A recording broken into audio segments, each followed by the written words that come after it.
Welcome, lurchers. Here's a screen you don't see. It's the loading up screen for the game.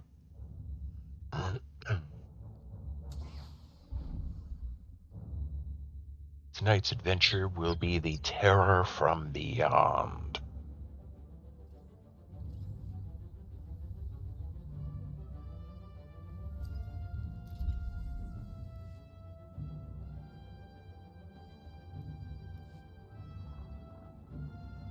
Enemies closing in, Major! This thing's huge! It's got 5! No, 6 arms! How should we proceed? Stand by, Sergeant. Gatemaster, that creature's wiped out 6 squads already. Give me something I can use.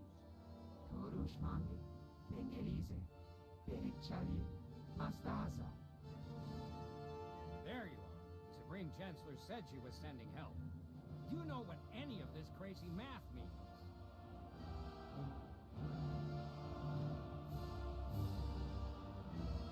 I was told Major Kobus was cool and calm under pressure. I was cool and calm 2 weeks ago. Now I'm just trying to save my men. It's too late!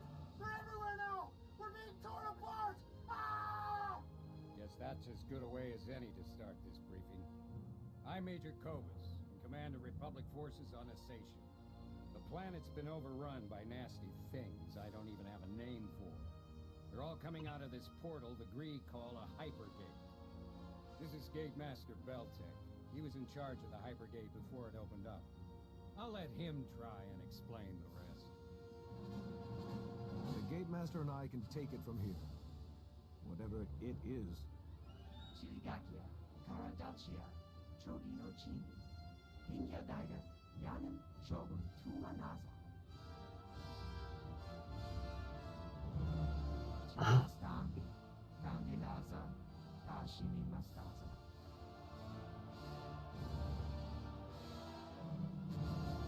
I'm sure you did as well as any other administrator, couldn't you?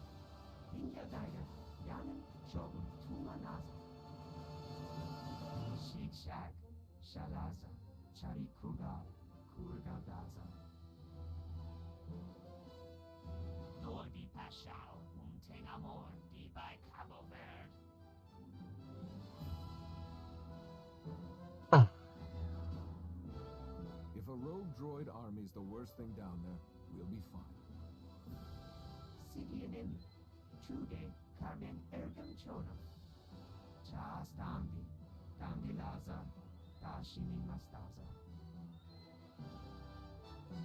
We reviewed the Gree droid security recordings. Kefis, our old Trandoshan friend from Denova, was lurking around the hypergate. I don't remember Kefis. Or Denova, for that matter. Mercenary.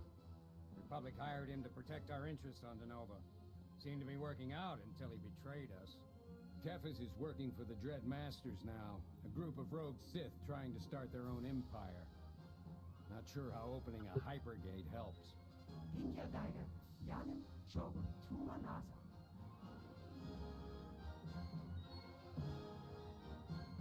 Neither do I.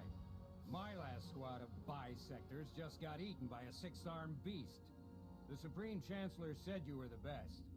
I hope she's right, because you're the only shot the Gree have left. Your men won't have died in vain. I promise you that.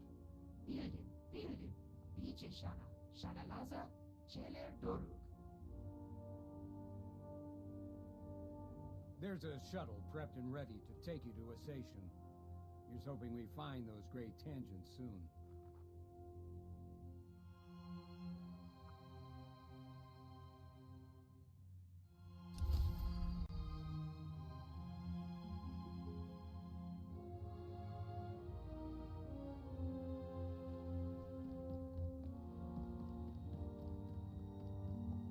Alright, let's join up with the Discord now.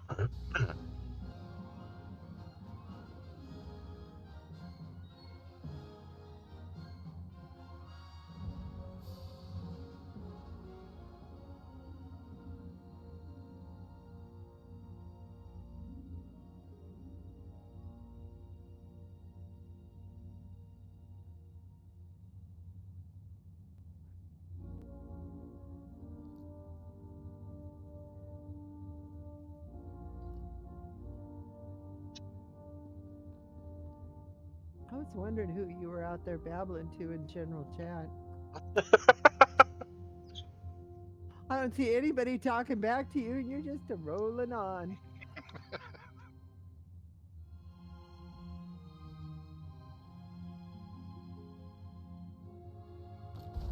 Yep.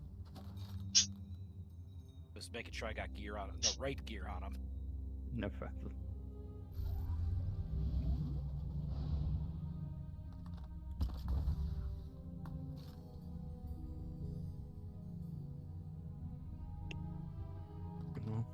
Phase is set if everyone wants to go ahead and start heading inside. Oh, Lurk! Okay. Look what just appeared go under Crystal's ops announcement by NT Spectre. I'm not sure the best channel to ask this in. Is there anybody up for doing the Shroud mission anytime?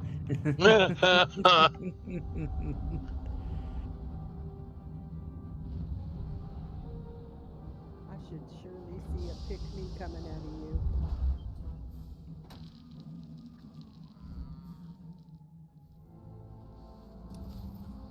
Yeah, close enough.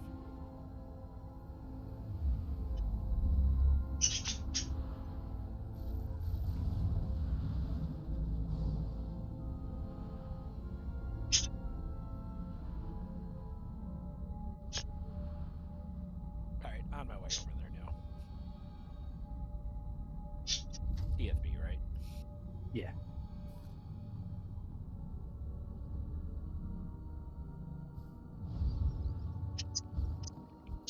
I could use direct dual saber. Yep. Oh, my name is using Yeah, I might have to say dual capital staff. But it's not good. Oh, that one. I got some. Actually, I'll figure out hours on How you did cranky before them? No. That is really odd. I still have 89 left from last year. All my silver parts main comes from my Woody adventure. The 90 I started 1. Yeah. But 70 times 24 around there. Yeah, you'll go ahead and be 180 over. Yeah, that's it.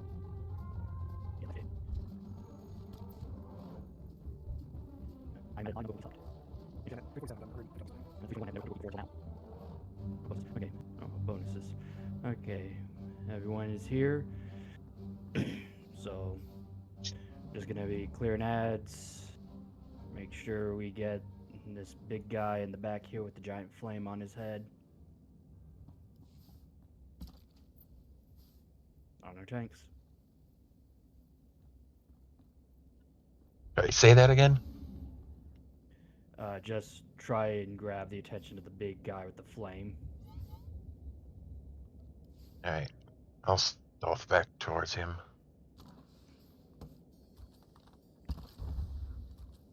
Court can grab the ads up front.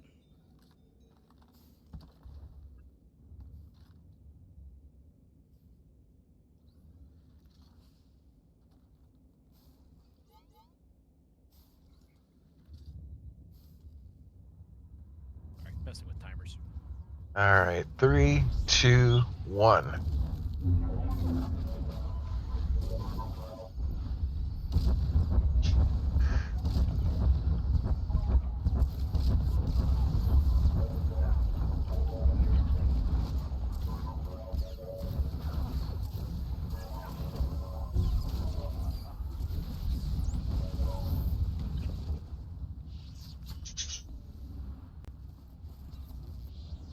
Okay.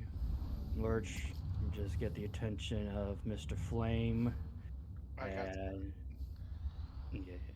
Court, you'll grab target that DPS also need to focus on. Okay. DPS focus target, and then we'll go Flame, and then we can finish up wiping up the ads. Leaping in 3, 2, 1.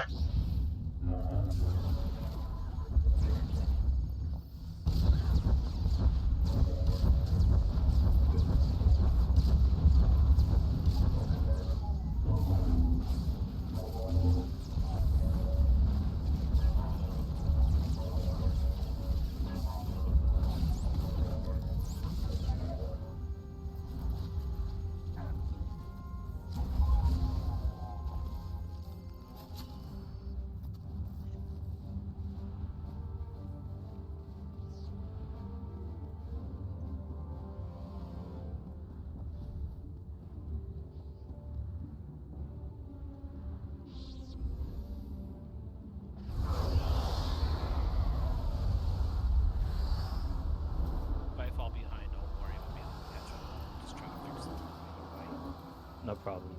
Not he broke it.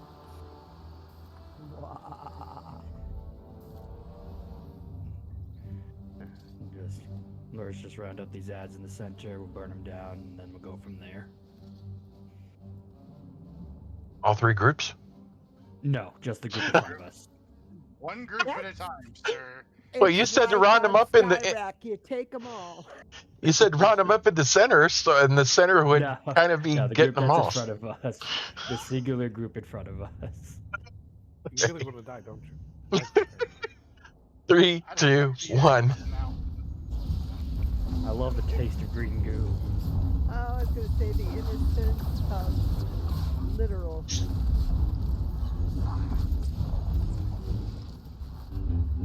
Die too fast, damn mobs.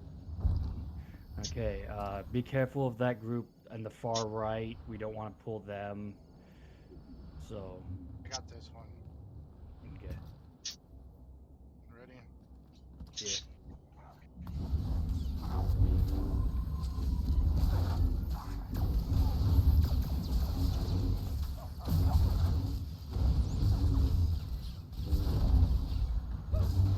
Lurch, you ready to grab up the ads that will appear when he hits the console? Okay.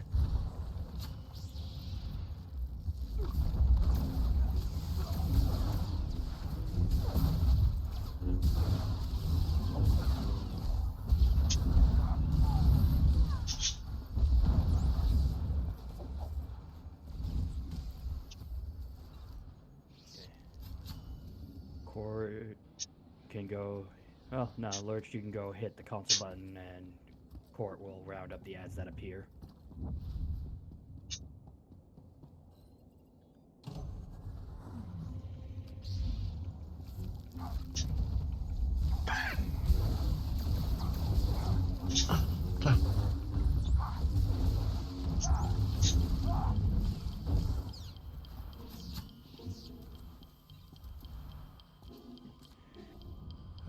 Don't go through the door yet, just wait at it.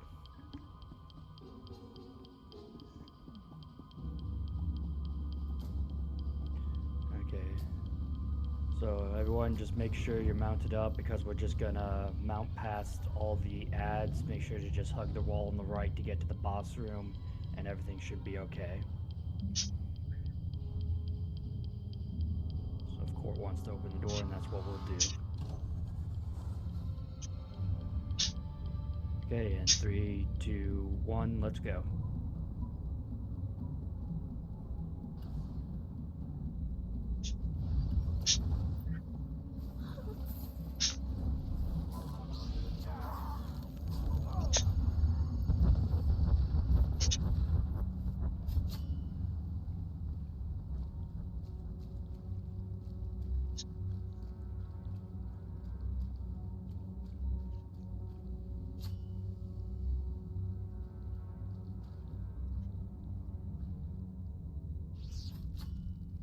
Okay. So, just to give a little bit more context for Lurch, because most of us have already run this one beforehand. Lurch, you're going to start the fight by grabbing the writhing horror and just kind of having her turn around to face the eggs and inside the pipes, and so we can shoot her in the back. You'll continuously just kind of hold her attention there until she starts filling you with babies, and then at a certain point a jealous male will arrive. When that jealous male arrives, Court will then grab the writhing horror, and then you, Lurch, will grab the jealous male, and you will want to then tank him over here at this pipe with your back to it, because he does have a knockback and you don't want him juggling you everywhere. So that's where you'll pull him.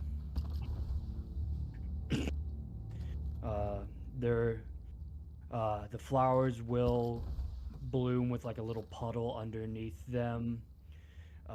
That's how we will attract the babies that will arrive with the jealous male, little frenzied horde.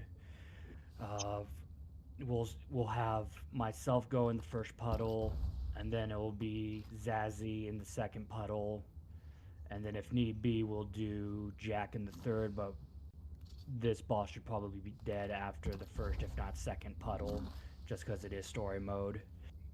There is a yellow circle that will, of course, appear underneath your feet. If you do have it, please get very far away from the group and try to get to one of the walls before you cleanse it. Just that way you're nowhere near any of the group, because it drops a puddle when cleansed, and that puddle will stick around for a good amount of time. So if we want to try and keep open up enough of a battlefield, that's why we go to this somewhere of the walls. If you're someone without a cleanse, just get to the wall and then call out that you need a cleanse.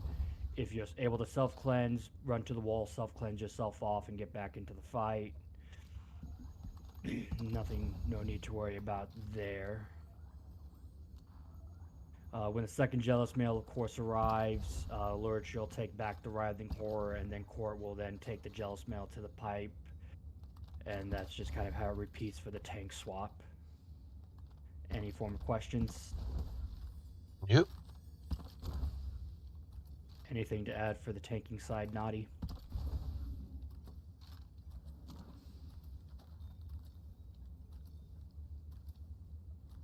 I'm sorry, I lifted my headset up. Did you say something to me? I was going to say, was there anything left for the tanks to do? No, just taunting on the jealous male. Oh, and do be careful. If you do step in the flower, you cannot leave that spot, because you will get a debuff once you exit, and then we can't pick up the little frenzied horde if that happens. It will be a giant purple circle underneath the 3 flowers that are here, here, and here. So just be careful of your footing. Try not to be near them until we need them. Otherwise, if you end up being the one in it, you have to stay in it until the ads are dead, and then get back on the boss. We only have one ranged, so. You have 2 ranged. We do. Okay. Myself and Zazzy, Naughty. Okay. Okay. I'll be the first one to grab, and then Naughty will be the next. And if need be, though we shouldn't, but just in case, Jack will be the third. Okay. And the tanks, I'm sorry, because family's talking behind me too. The tanks know to take the jealous male, put your back against the wall, because he doesn't knock back. Yeah, I showed the pipe Okay. to be at. The same pipe you hide at. Hide. Listen to that. I don't hide. You're just jealous because you can't stealth right now. I'm just marking my territory. Oh, on Lurch is ready, check.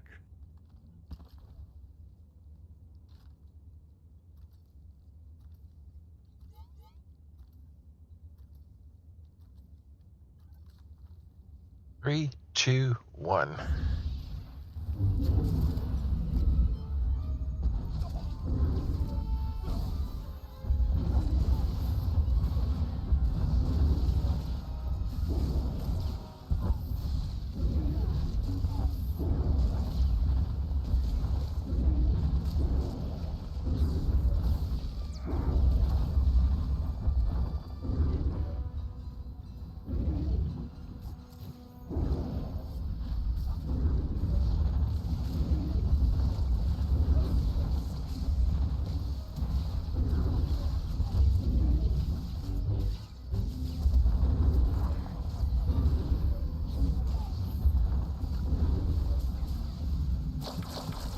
Here comes the first jealous male.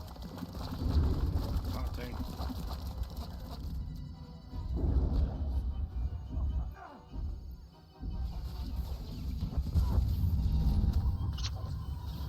I'll set there. Once the male's dead, please help me with the ads and then get back on the boss. Okay. Ads are dead. Back on the boss.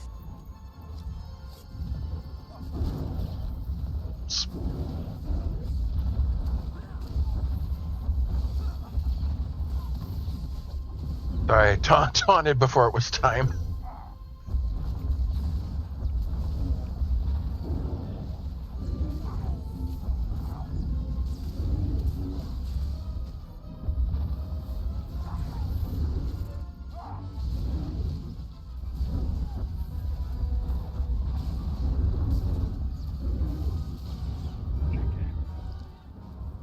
Only one jealous mount, but usually, of course, hard mode we would have a little, maybe an extra switch, if not two.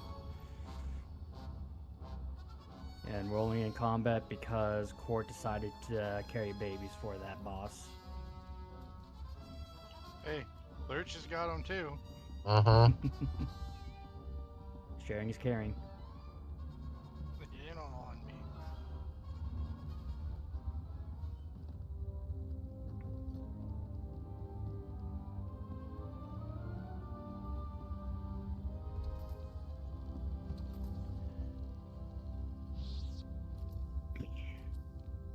Self-heal, please.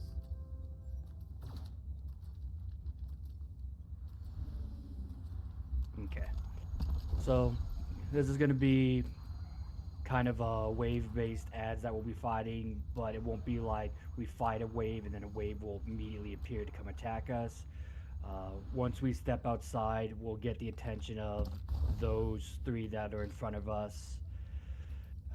We'll burn them down, and then after that, we'll mount up, and then as we travel along the dirt path, left side will have a giant rift gate that will open. Go for that giant spatial rift gate first and kill it, then we'll kill all the ads. A second one will appear along on the right side a little further up. Repeat the same process of kill the gate, kill the ads. Third gate on the left side, kill the gate, kill the ads, and then we're good on there.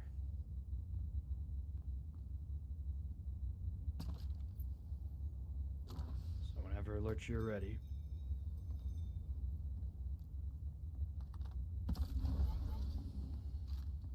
I'll grab the one off to the right. Grab the Beastmaster. 3, 2, 1.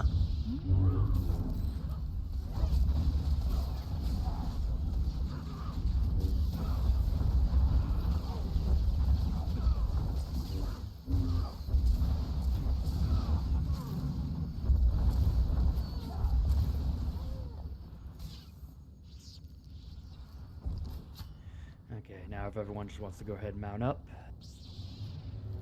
Like I said, there's the first rift gate.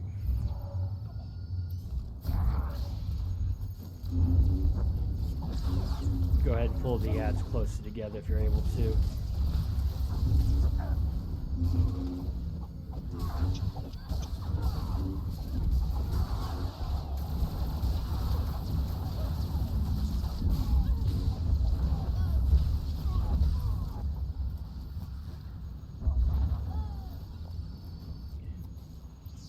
The next gate will be on the right side when we move up a bit.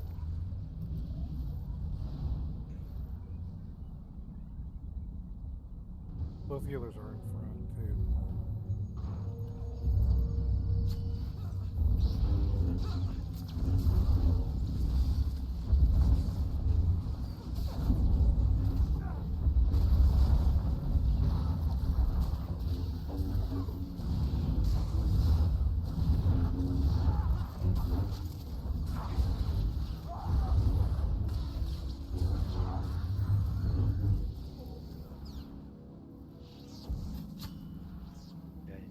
Mount up, and then on the front left side will be the next portal, kind of somewhere in front of the two rocks before the cave.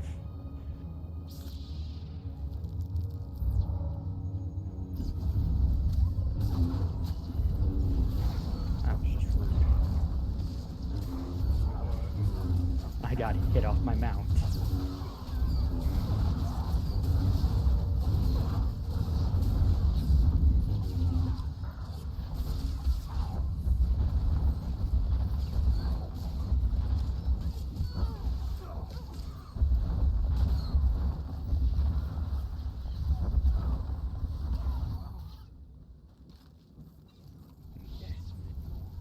So with this cave, there's another two set of ads that we're going to be grabbing. Lurch will kind of, or I guess Court, yeah. I know what to do, so. Okay, yeah, we're going to go in, just run past the first set of ads, and then when we get to the second, that's where we'll kind of stop. Our tank will pull the second set of ads to us, and we'll just kind of AoE all the ads down in that center area.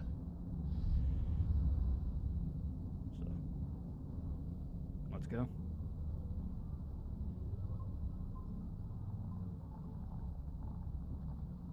Let's keep on going. And we'll just kind of hold out here.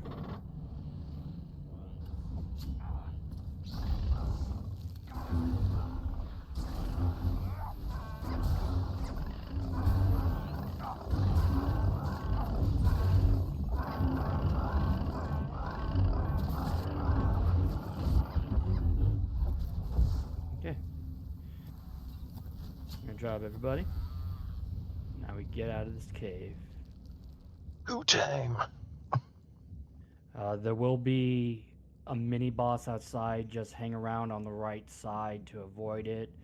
It's a boss that used to drop 30,000 credits. It still does, but it's not helpful, so we just go around it and it's not necessary to fight.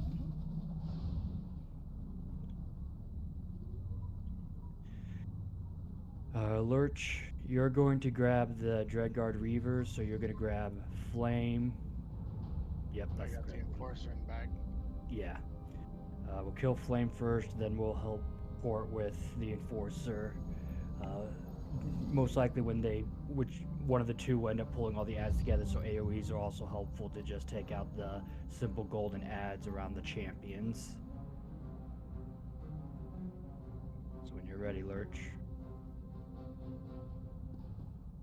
3, 2, 1. Oh, I can't see the target. There we go. Stairs are a great thing in this game.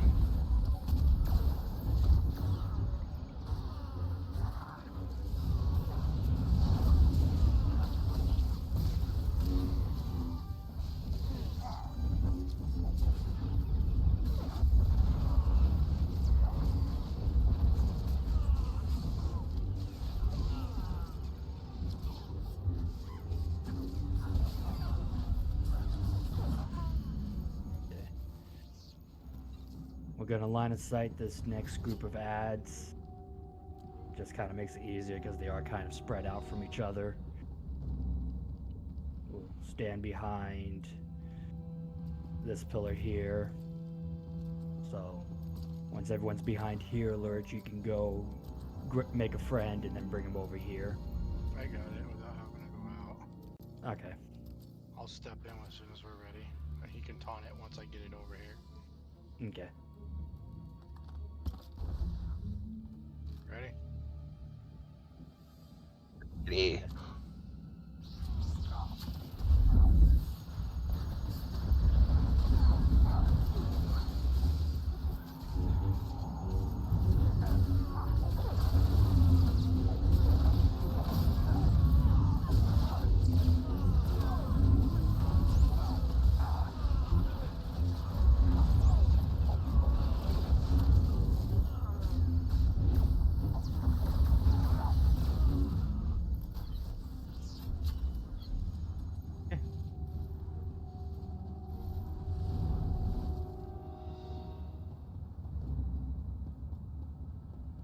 Okay, do not go down the next set of stairs.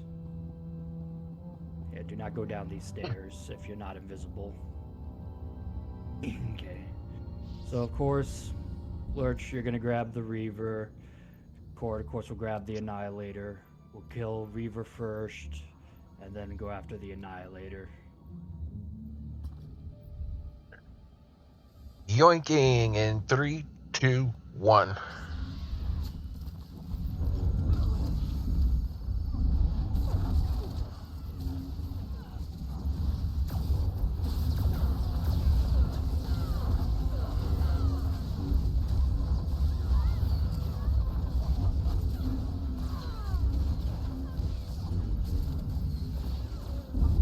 Don't stand in purple. Off to the Annihilator.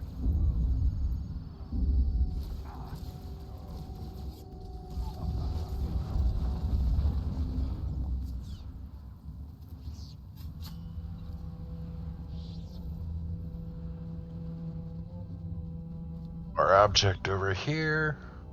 Yeah, if you don't have any of the lore, there is one over on this right side.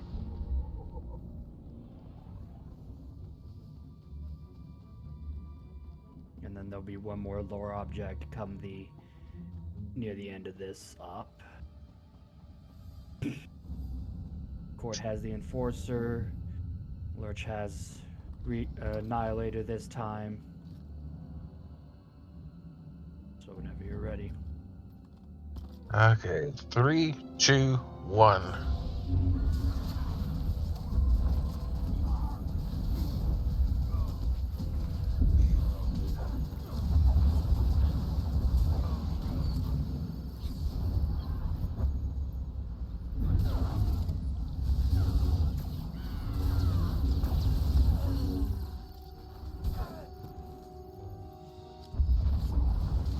Get that Enforcer.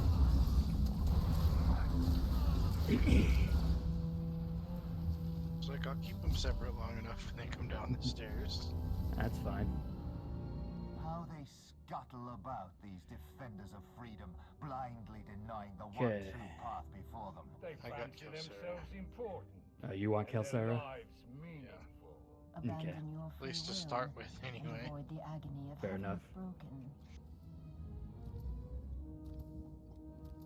Okay, so here we have the Dread Guards. As you all probably remember from Scum and Villainy, we fought the cartel warlords, and they all pretty much healed themselves when one of them died. These three pretty much do the same thing as well. So pretty much we just focus one, kill it before we move on to a second one, kill that one, then the last one. Otherwise, you'll pretty much put yourself in just a lot of pressure and time consumption for a fight that you try to make shorter into something longer. Court's gonna have Kelsara, of course, like he offered, and he'll be taking Kelsara all the way over into that right side corner. Lurch, you get to be friends with Cyphus, the man with 2 lightsabers. I'll come back to him in a second. And the rest of us, DPS, we are going to be on Hayrod, the man with flame. We're pretty much going to DPS him down until at a certain point he gets an electric field from Cyphus. When that happens, focus your attention to Cyphus to break the concentration so we can get that lightning barrier off of him, and then we can continue DPSing him down. There really isn't much to him other than a lightning attack that he does that he'll shoot out towards... Oh gosh, what is... How does that lightning attack work, Crystal? Oh, you're talking about the room effect one? Yeah, the one that Hayrod does. Yeah, he just stands in the center of the room and channels, and we just don't want to stand next to each other because it's an AoE. Okay, it's an AoE. Don't kill your friends. Yeah. So when he kind of starts channeling his lightning attack, just be careful of who you're standing next to, and then you won't end up stressing your healers or getting your friends killed. Hopefully, we're all friends. During that time, of course, Kelsara is going to be off being played with by Court. Cyphus, you're going to be, and then Lurch is going to have Cyphus. If you want to, actually, never mind. There will be a point where Cyphus jumps in to choke Court while he's on Kelsara. That'll be the time to switch, where Lurch, you will take Kelsara, and then Court will have to take Cyphus. Because once Hayrod is down, Cyphus will start dooming people, and there'll be green puddles on the ground that we will have to run through. Story mode, you only need to run through 2 puddles. Hard mode, it will be 3 puddles. Do be careful with them though, because they do kind of spawn quickly, but we don't want them in the way in the center of the stadium, because they will do very periodic damage to you if you stand inside of them. His doom is called out through a raid warning, but I'll also try to pay attention to call out who has it. That way the person who has it can run through the puddles that get dropped. And that's pretty much what we're dealing with Cyphus. Just keep swapping as needed, depending on how many chokes he does on whoever's on Kelsara. Does he choke the one tanking him or the one on Kelsara? He chokes a random player in the raid, which is interruptible. Okay, so I've been completely wrong on that, and I apologize then. Okay, so just interrupt his choking of whoever he grabs. That way they're not taking damage, and we can keep DPSing him down. The Doom thing still stays. Once he's dead, we're off to finally miss Kels. What? Are we still doing the tank swap when he's choking? No, there's no tank swap. Okay. The tank swap I'm trying to think of actually happens at the Kelsara spot. Because sorry, don't interrupt. They gain stacks throughout the fight, but it's story mode, so it's not that strong. Yeah, hard mode you would. Okay, and that choke is a one-shot in hard mode too if you don't interrupt it. Okay. Thank you. I blame Naughty. My shoulders are broad tonight. Once Cyphus is down, all that we have left is Kelsara. Pretty much all of us except Naughty are going to stack up on her because she's going to mark someone for death, and usually that'll end up being whoever is the furthest out from the group. So usually we try to have one ranged person for that. That way, once the ranged person is marked for death, the ranged person can easily run away from Kelsara while she slowly gives chase towards them. And then by the time the timer runs out, the ranged person will of course be completely safe from not having to die if they're far enough away and start moving soon enough. And then Kelsara will just need to be taunted back into the group to fight again. Both. I'm sorry. But then she also has an ability, I think it's hard mode only, where she puts out Force Leech on the tank. When that happens, they cannot be healed at all. If you heal the person that has Leech on them, you are just going to kill them. And that would be also another part where the tank swap comes in. So that way the other tank can pick up Kelsara and the other tank can run away and not die from anyone, especially from AoE heals, possibly. And then there's also ads that would appear on hard mode as well. Man with a green lightsaber would be our main focus because he would put out a dot on everybody that hurts really bad if it's left on all of you. And then pretty much we would just continue back through all that again. She'll still do another Mark of Death. She'll do a Force Leech. Another group of ads would appear, and then just try to burn her down as quickly as possible. Anything I'm forgetting, Naughty? No, sounds good. But Naughty needs to get out of her shield for a quick second. Why? You'll see. He just wants to pelt me with a snowball. Yep. No, not the snowball. I guarantee see? you it's not a snowball. And that was Hey, the shield doesn't stop snowball. Stand up now. I think he wants to pull her. No, I don't have a pull on this character either. Oh, you try to give her a There you jawogram? I need to get my little circuit box to hide in instead of my lampshade. Okay, so on Lurch's ready check, we'll begin the fight.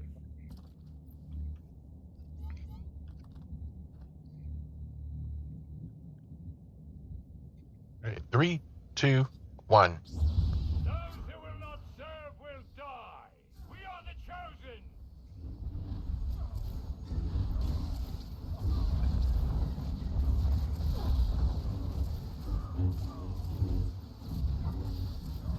Your struggle only prolongs. Okay, attack Cyphus to break the concentration.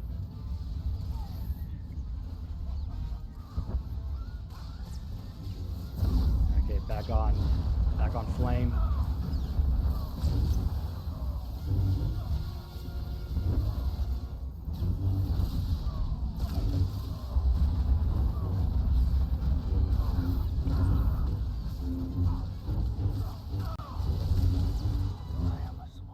Okay, now we are on Cyphus.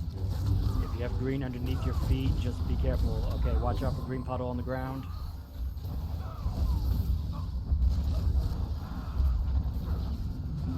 Because if when you run through it, you also do consume it, and that hurts the person who gets doomed.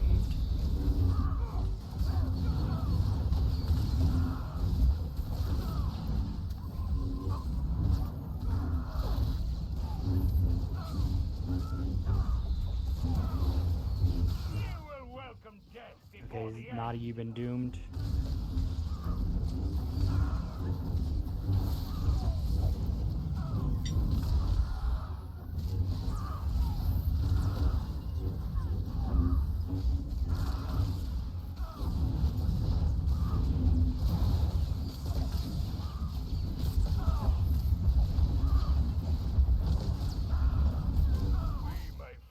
Okay, everyone but Naughty into Kelsara.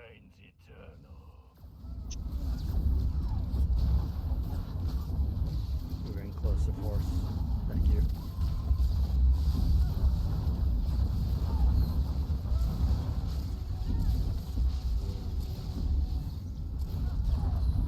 Okay, Naughty's been marked for death.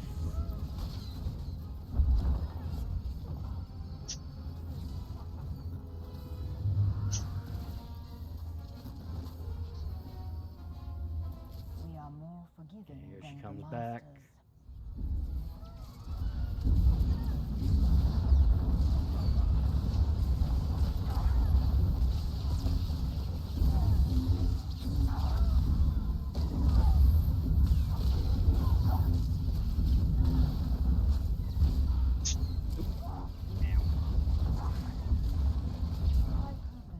My Okay. purpose has been served. Is that Lurch? When you have Cyphus, don't come towards the door.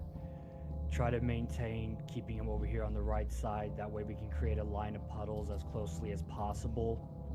That way people don't have to run far to try and grab them for whoever becomes doomed.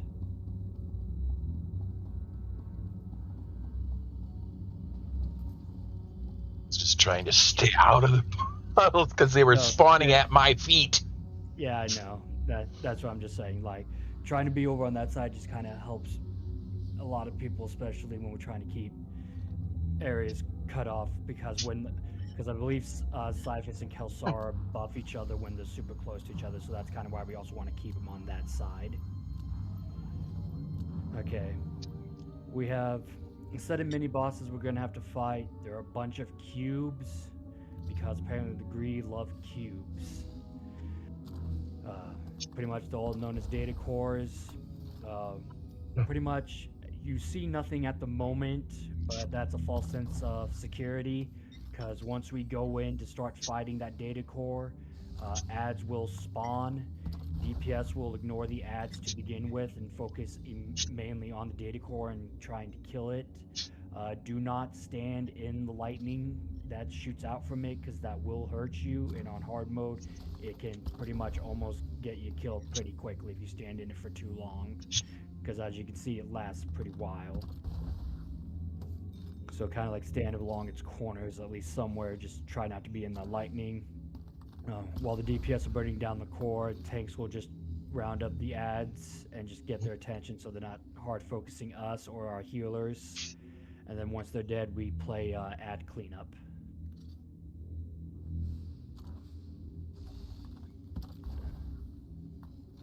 Lurch is ready, check. We'll all charge in then.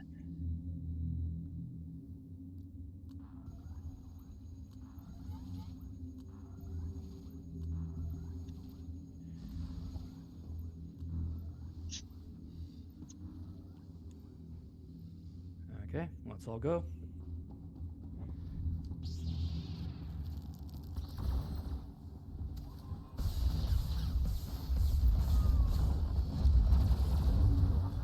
How'd that plan work out, Crystal? That was funny.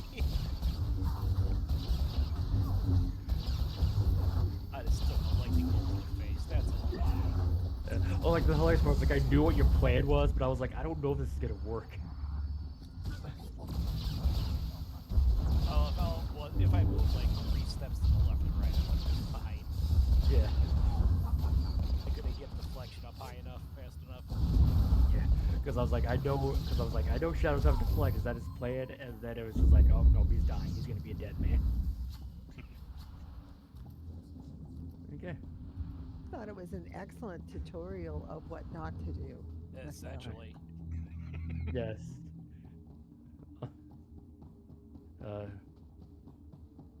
Don't go through the door. Yeah, we can go up these stairs.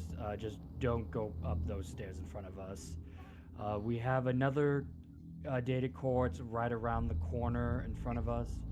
So There's a pillar out there too. It's behind the pillar. Yeah, like once we get past here, you'll be able to see because you can already see the lightning shooting out from it.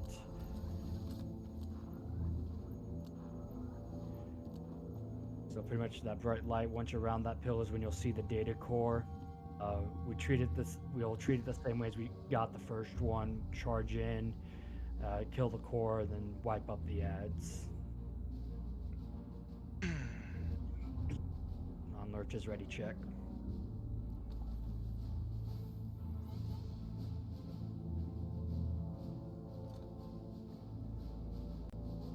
Okay, let's go. Geronimo!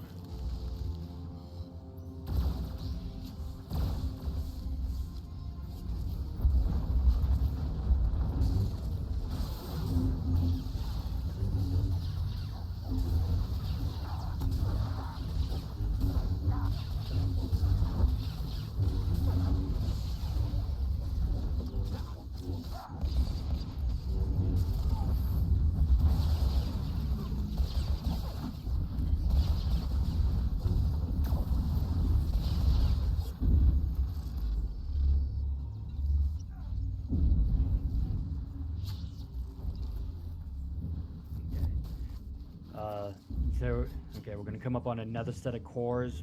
Please do not go past those stairs. I was gonna say, isn't there a room with 2 cores in it? Yeah, this is the room. And if you go past these stairs, we immediately start the fight before I have a chance to explain. So most of you can already see one core directly straight in front of us, but along the left side is another core. The one on the left is the one we will go after first, and then we'll go for the one in the back right there. But before we even go after the cores, what we're gonna do is our tanks, we're gonna start up the fight, but we're all going to kind of get inside this little corner here where Bailey is, and we're all just gonna stack there and get a bunch of ads to come over our way. Our tanks will then pretty much hold them in place over here so we can all charge in and take out the cores.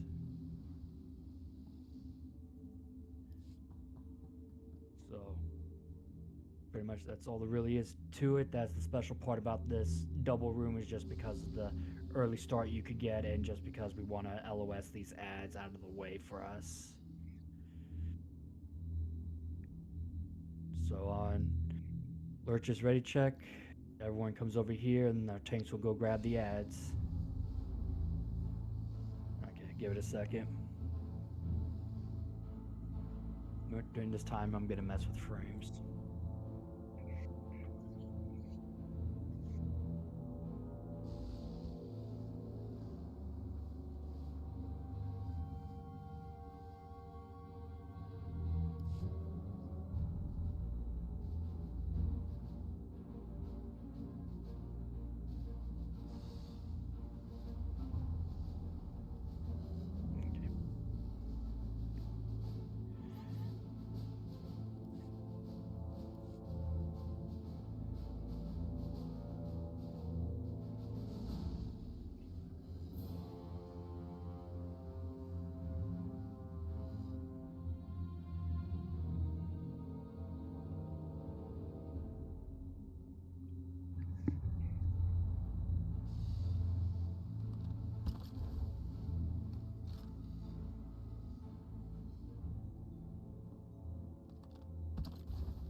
inventory will meet your needs.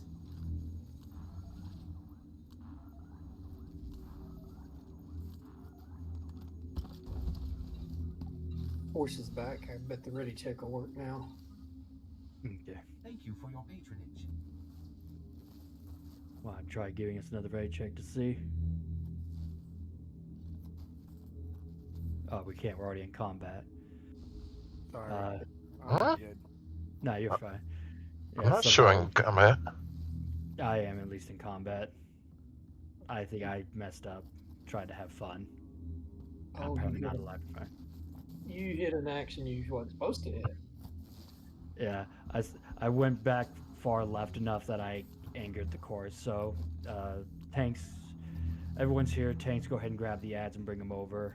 Everyone else wait in this corner until we're clear to go.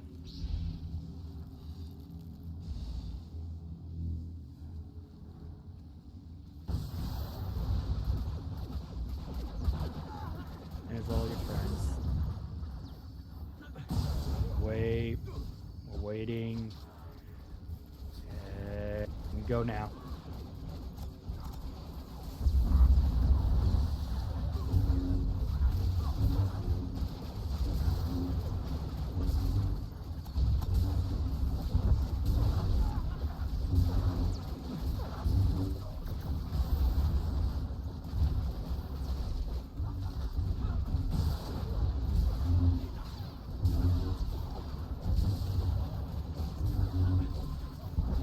Next core.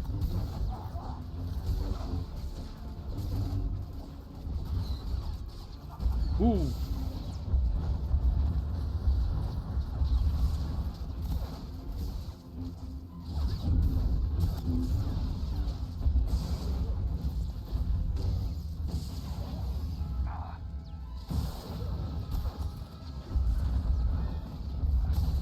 Did you guys kill the ads that you were holding in there? I got sidetracked. I killed a few of them. Oh, because they're respawning out here. That's why I thought you killed them all. Killed 2 or 3 though. Yeah, killing. Yeah, and then that's usually enough for the next wave, especially if they're from the same core, to get spawned in again.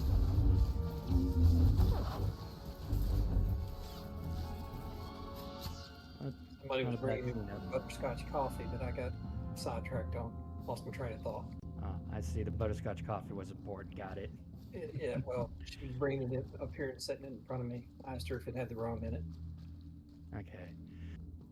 Anyway, so Okay, I have frames set up.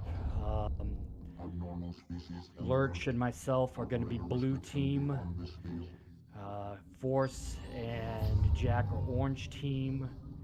Court and Naughty are purple team. Silver Wolf and Crystal are gold team.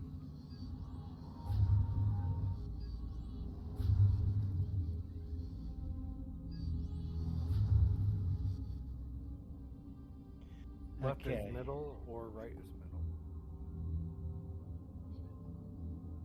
Left is Left middle. is middle. Yeah, left is middle. Sorry, it took me a second to realize what the question was. Okay, here we go. Here we have Operator 9, though that's not him in the middle. That's Master Control. Operator 9 is just a giant robot that's like the ones walking around in front of us. This is another operation boss that makes or breaks a group because it is very mechanically heavy and very fast-paced in what needs to be done. So besides EC, this is the other one that really starts hurting progression groups on hard modes. But we're on story mode, so we get to miss out on a few mechanics, but I'll hit up what those are kind of here in a second. So we're gonna start this fight cleaning up a bunch of ads to begin with, and then there are obviously 4 pillars. That's here, there,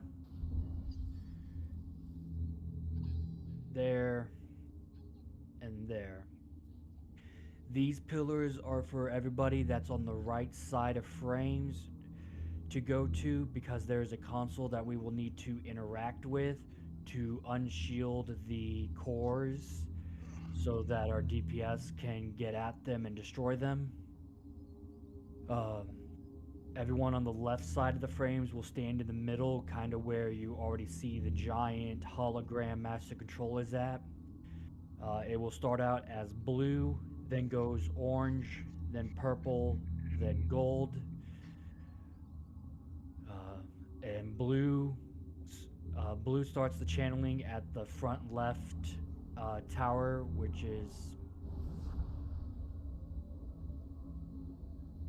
where my DPS marker is at, which that is ugly to see. We're gonna go back to another heal and just single. Okay, the single heal marker, that is where blue console is at, so that's where I will be starting. Then the one behind that with the tank marker back there, that is where orange team needs to go to interact with their console. Then going along its side to the next heal marker in the back, that is purple team. Then the last one in this front right is gold team. Pretty much we are timed during this point when we are interacting with the consoles to bring down the shields and get them destroyed. The time limit that we have is much shorter in hard mode, where by the end of it you have at least 55 seconds from gold team interacting with the console to try and get your cores down. So that's the important part of this fight here. So beginning, kill all the ads, tank, which will be Court to begin with, since Lurch will be standing in the middle. Court is going to round up the ads that spawn after we get rid of the first set. That way the actual robot human looking ones don't come in and stun the console operator, because if that does, that re-shields the cores and then you have to restart, and that's hurting a lot of time for your enrage timer and trying to get them down, because if we don't get those down quick enough, we're all pretty much going to wipe. Once we have gone through all 4 cycles of the consoles, that is when Operator 9, the boss himself, will finally appear.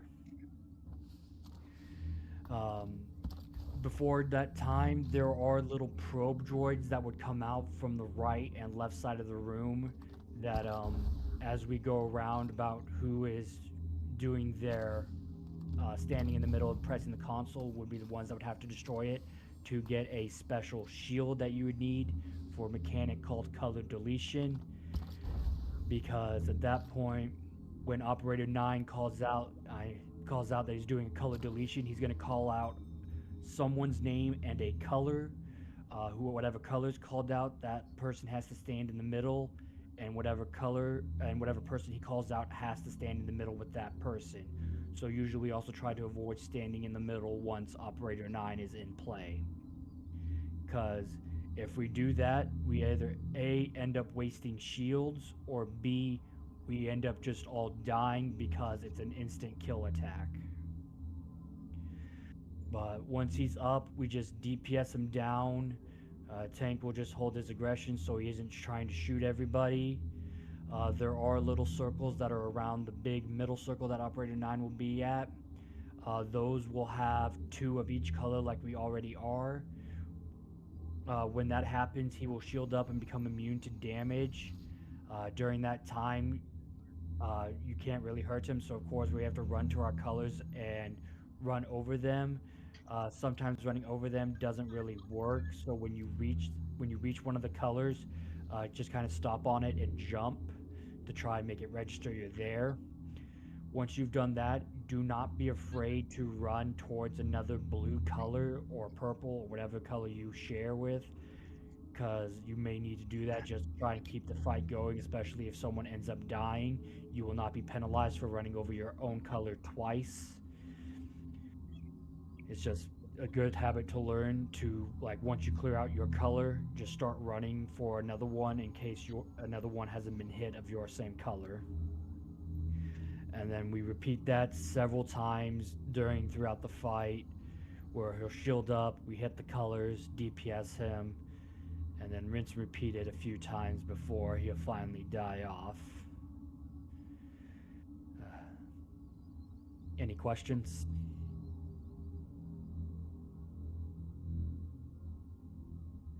Anything I'm forgetting, Naughty?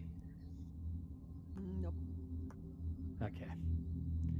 Then at that point, we'll kill at least like 4 to 6 ads, and then we will start the console fight. So on Lurch's ready, check, and go.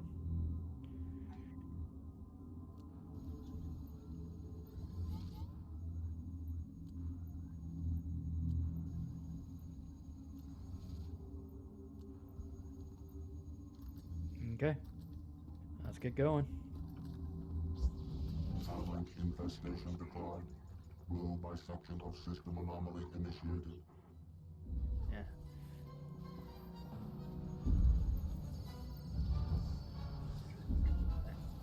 Kill the ads first. Don't worry about being in the circle yet. Okay, Lurch, go ahead and get in the middle. We haven't had enough silvers yet, I'm sorry. Oh, sorry. Okay. 2 golds, 3 silvers. 2 golds, 3 silvers. Got it. I thought it was 2 golds, 2 silvers. Okay. That all of them now? Okay. 1 silver is enough trouble. Okay. Well, yeah, it depends on which silver you're talking. Okay. Shields are down. Go get the cores.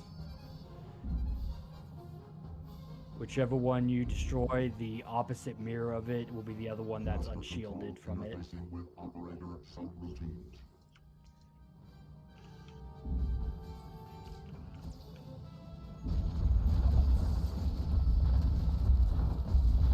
Okay, orange is next. So Jack, come interact with your console over in this back right here.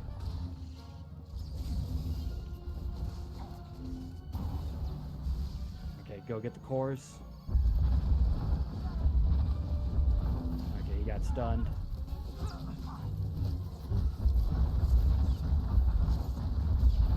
There we go.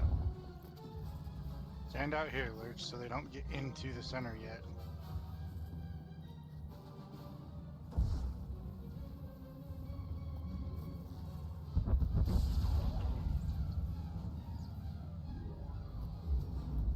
Safety fail safes. Okay, purple.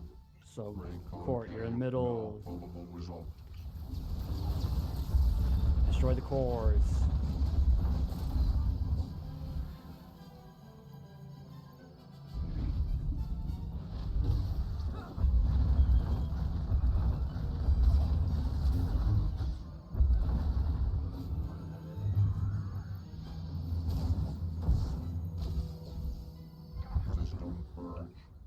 Okay, yellow, silver in the middle. Okay, Crystal, go interact with the console.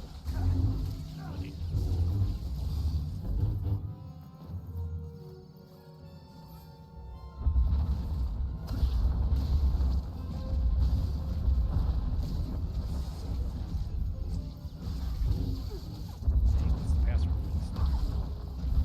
1, 2, 3, 4.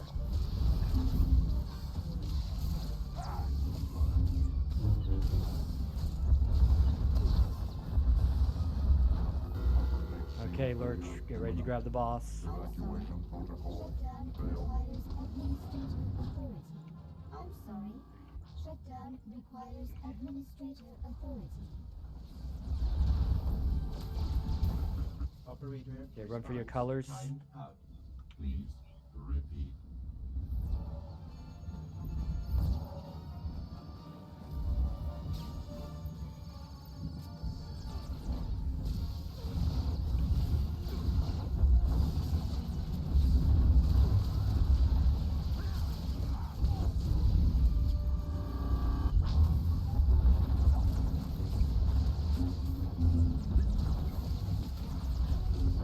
Operator. Colors.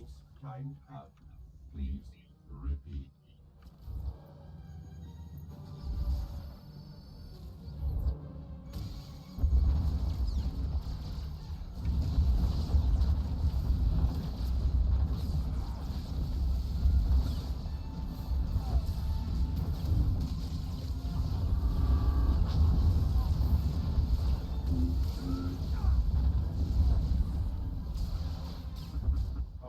Colors. Response timed out. Please repeat.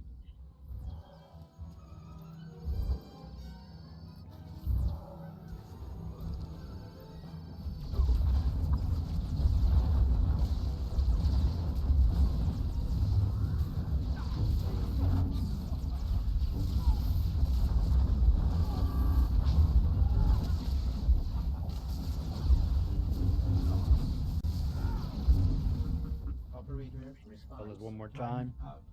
Please repeat.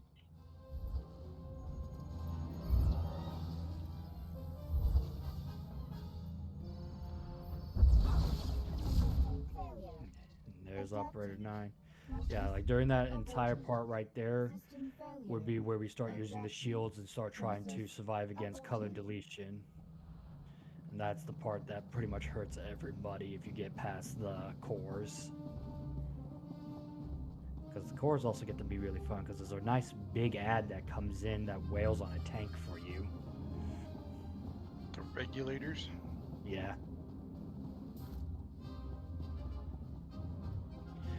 Okay, so similarly to what we dealt with kind of way back after we killed the Writhing Horror, we're going to have some rift gates open up that we'll just need to kill and then kill the ads. That'll happen about 3 times. It'll follow the pattern of right, left, kind of right, center. And then we'll make our way up to fight Kephis the Undying. Lurch is ready to start leading the charge. Geronimo! Do be careful because this first one kind of spawns behind us because it is delayed. Like right here.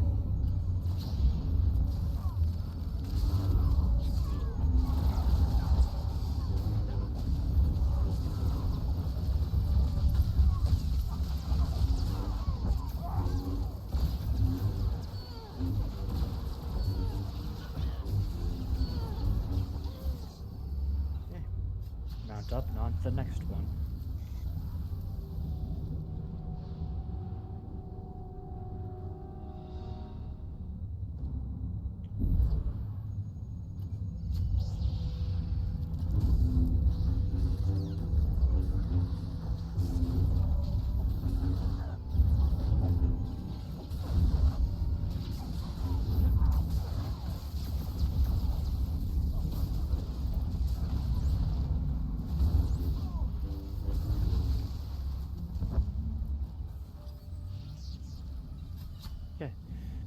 Up and off to the third portal.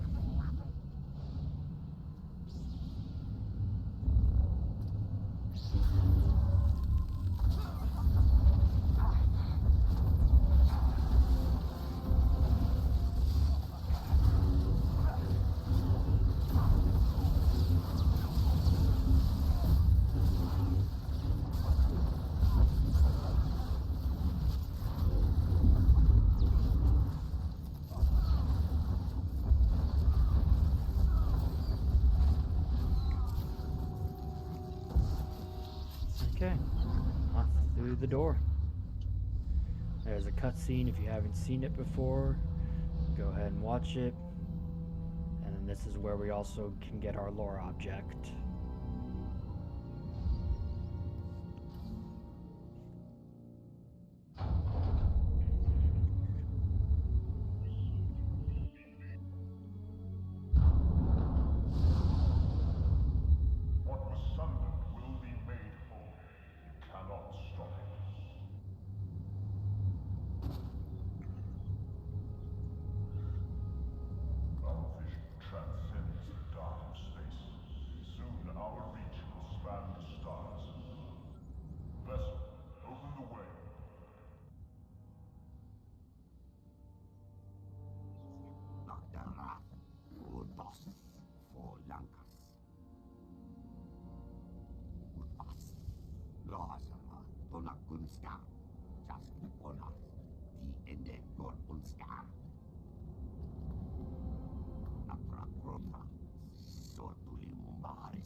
You want to fix the frames?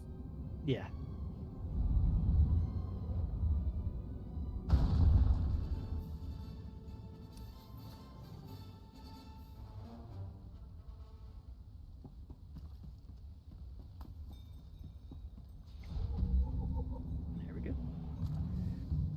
Okay. Here we have the greatest Trandoshan of all, Kefis. He is currently the Undying because we've already killed him once, and he is back again. We've actually killed him multiple times, but those are later ops in the storyline of his many, many deaths that we caused on him. So he may come back again in an update. We'll see. Because there's still a lot left to do. This one is it's kind of a hard fight to explain just because a lot of the mechanics that would be wanted to be seen or practiced really only exist in the hard mode itself. There's a couple things we can practice, so we'll go ahead and try to do those when they happen. But for now, it is a pretty much a simple tank and spank fight, even with all the mechanics that kind of exist with it, because he really is just there to just soak up damage and us to just burn him down throughout the entire fight. So we'll start out the fight, which we'll grab him and just kind of hold him where he's at. We'll burn him down with some DPS. Then at a certain point, he is going to jump into the air, and then he's going to land into the middle of the battlefield. Try to keep roughly 20-meter distance from him when he lands, because when he lands, he causes a shockwave attack that brings up a bunch of gree-like structures to kind of hurt you. So just being away from that just keeps you up healthy and doesn't stress out our healers to have to try and save you. During as well in this fight, we will receive a little, depending on how you want to call it, I'm going to call it a debuff. You'll get something called nanites. You'll have like little orbs circling around you. During that time, little green pillars will arrive around the perimeter of the arena where you can kind of see what we have already. There's at least 3 on the left, 3 on the right. During that time, he'll summon them up because they'll all disappear once the fight starts. And then whichever one he summons will be able to be interacted with. So whoever has nanites on them, usually it's 1 or 2 people. If you have nanites, go over, but do not click the tower just yet. Wait for the tank or at least the group to pull Kefis over to that tower, because what you're going to do is once Kefis is there, and if he hasn't jumped yet, because that's also important, because we want him on the ground for it. If you're lucky, you can get him while during jump, but once he's already up in the air, you'll miss otherwise. Because once we have him over by the tower, whoever has the nanites is going to interact with the tower, but then once you do, you're immediately going to move away to break that channel, and that's going to cause the entire tower to fall down.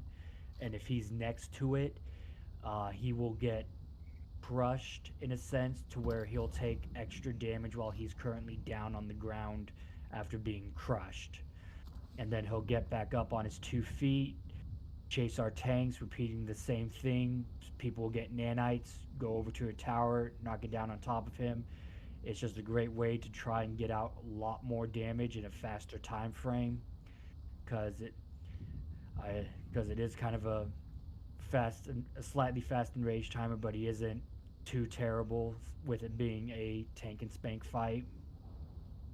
During certain points of the fight, he will still continue to jump into the air. Whoever has the giant red circle, try to be out of the group, because that's where he's going to land.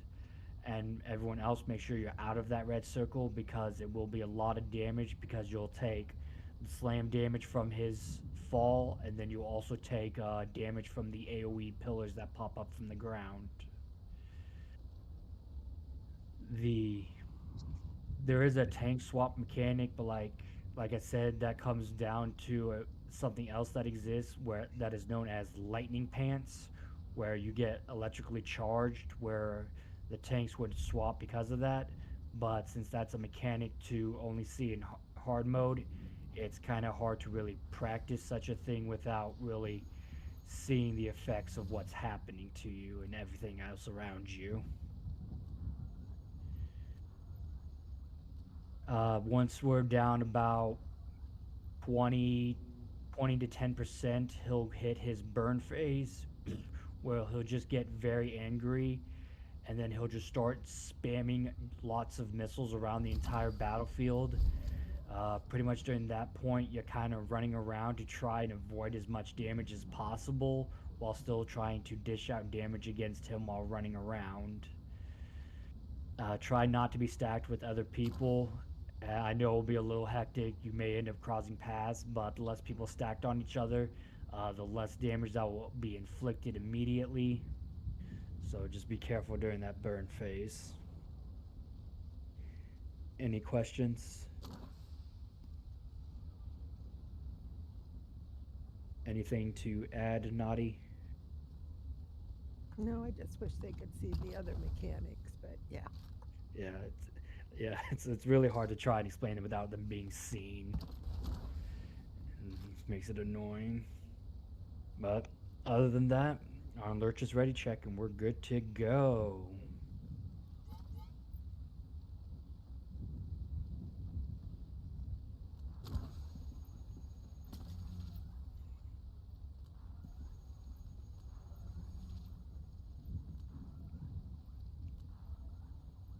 Three, two, one.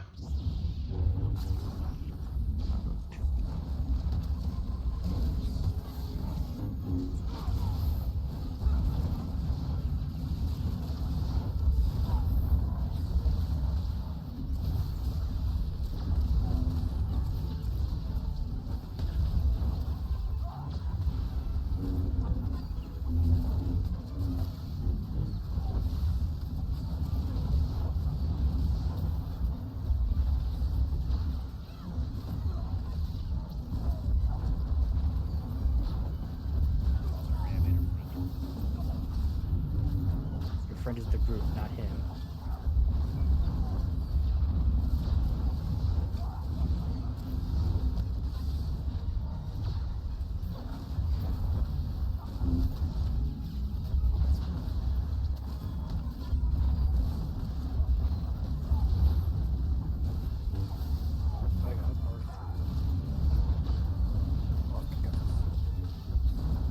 I didn't realize he had holiday cheer.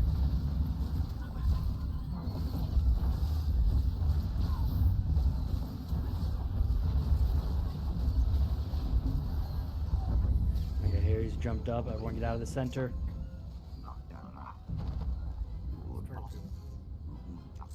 Hey, all good. Probably shouldn't have been there anyway, so that's a bit my fault. Okay, corrupted nanites are on me. Tower in the back left.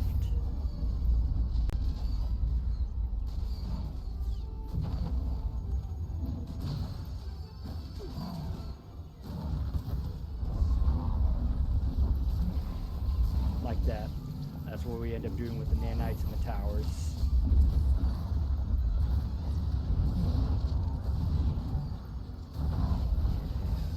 Where's that?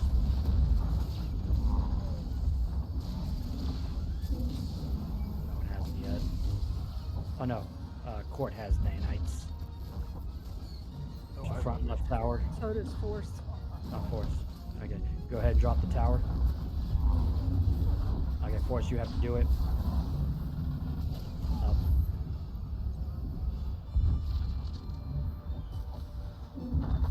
Move.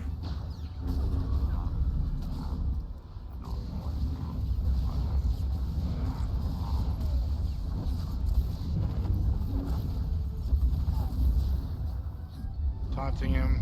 I've got nanites. Okay, I see it. Middle left side. I got him To the right too. side. Go ahead, start channeling.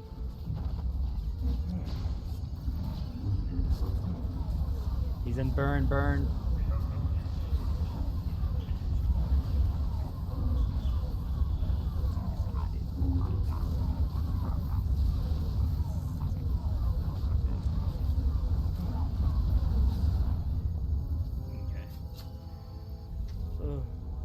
A bit of cleanup on that, but that's gotta figure out a way to call out the tower is probably better to make sure everyone understands that.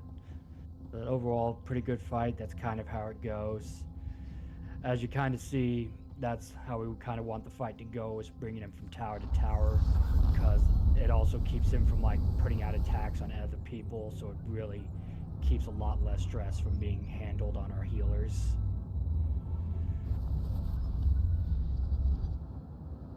That burn phase was a bit tough for me. Yeah.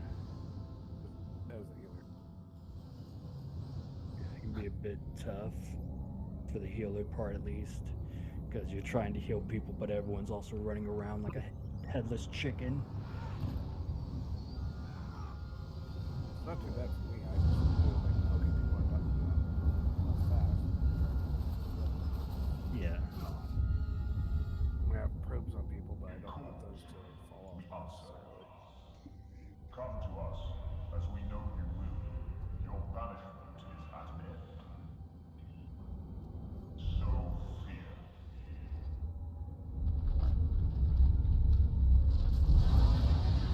I've never done this as a healer still. First boss. First boss. All of it, or you just talk about TFB himself? TFB, the Terror here, just yeah. Art. Okay. Like I did it like with a pug group I think once, where I was still healing it and we were all on the left kind of thing. But yeah. The hard mode mechanic part of it, I don't have. Yeah, it's a little bit of a. Yeah, it's a little bit of a hard one. It's interesting. You know, I have to kite the spit or something, and that I just don't. You know, I'll just be doing it, but I'm not gonna. Yeah. Okay. In the chat, I'm going to post something inside the little chat for this video call. It is a picture that has been shared by Vargy, Naughty, and Crystal, because this is going to relate to the Dax. Because this is going to relate to the second part of the fight once I get there. So I just want you guys to know where it is. Once I get there, I'll reference it.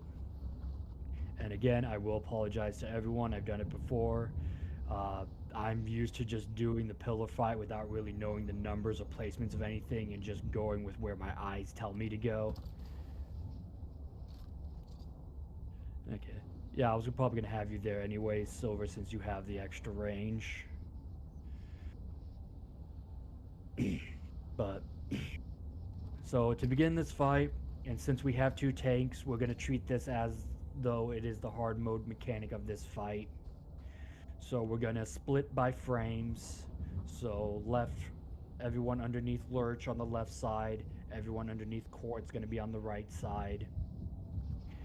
And once we start this fight, big preemptive warning, do not shoot the boss. You are just going to upset her and then she's going to slap you. And she's going to keep slapping you if you keep shooting her until you've learned your lesson, which will be then when you're dead on the ground. Kind of like Naughty if you don't put a stim on. Ouch! But yeah.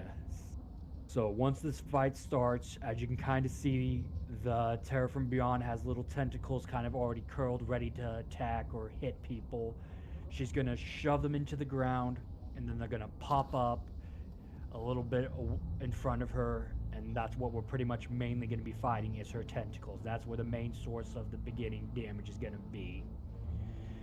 So we'll have left side, we'll have right side. We're going to try to burn the tentacles down as closely as possible together.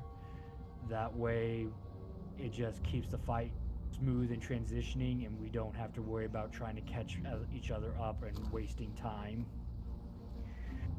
But what we'll get, as we do that, once she's retracted her tentacles, she is going to birth a bunch of baby larva writhing horrors, and that's what we call the football line, because they're going to come rushing out from underneath her, running all the way to the back towards this water. If you are on the left frame, you have safety rock over here where the heel marker is. If Crystal would like to put down a marker on the right side rock, please. Yep, sorry. No, you're fine. You're just over there, and I don't want to run all the way. Over there is where your safety rock is if you're on the right side of the frame. If you can't make it, that is okay. It's helpful, but it's also not really required to really make it. Just when the football line is running at you, just try to be in between them, because the closer you are to one of them is when you'll pull their aggro. But if you can get kind of evenly between them, then they'll ignore you and run all the way into the water and die. That's the main thing. There will be ads that will spawn behind us as we fight the tentacles. It'll be two other larvae that will home in on someone. I think it's the healer. Homes in on the healer and start walking towards them. When they reach their intended target, they explode.